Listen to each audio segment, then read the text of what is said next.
අයිබෝවන් ඩෙමොරෙක්ස් හෙවත් පේස්මයිට් ඩෙමොරෙක්ස් කියන්නේ අපේ සමමත් සහ රෝමකූප තුළ ස්වභාවිකම ජීවත්වන ඉතාම කුඩා අන්වීක්ෂීය මකුණන් විශේෂයක්. මේවා සාමාන්‍යයෙන් පේස්මයිට් ලෙසත් හැඳින්වෙනවා. ඉතින් මෙම ජීවත් වන්නේ අපේ රෝමකූප සහ තෙල් ග්‍රන්ථි තුළයි.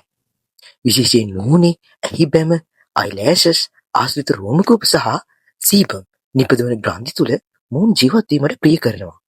ආහාර මුහුන්ගේ ආහාර වන්නේ සම මගින් ශ්‍රාවය කරන තෙල් හා සමේ මැරුණු සෛල තමයි මුහුන් ආහාරයට ගන්නේ. මේවා ශරීරයට අහිත කරද සාමාන්‍යයෙන් හානියක් නෑ.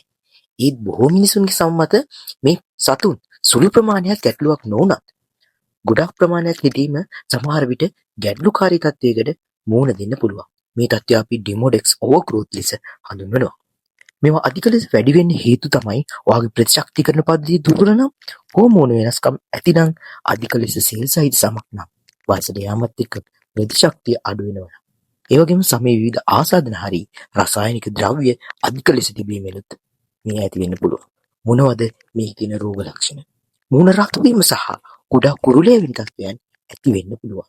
ඇස්වල ආසාදන ඇති වෙන්න පුළුවන්. සම කැසීම සහ වියලි බවක් ඇති වෙන්න පුළුවන්. කුරුලෑ වගේ තත්ත්වයන් ඇති වෙන්න පුළුවන්. සාමාන්‍යයෙන් මේ කුරුලෑ සාමාන්‍ය කුරුලෑවට වඩා වෙනස් ස්වභාවයකින් යුක්ත වෙන්න පුළුවන්. ඔයාට මේ පාලනය කරගන්න මුහුණ නිතිපතා පිරිසිදු කිරීම, එම මෘදු ක්ලෙන්සර් එකක් පාවිච්චි කිරීම වගේම ගොඩක් ඔයාගේ මුහුණ තියෙනවා නම් වෛද්‍ය ප්‍රතිකාර වලට ලබා ගැනීමත් ගොඩක් වැදගත් වෙනවා. ස්තුතියි.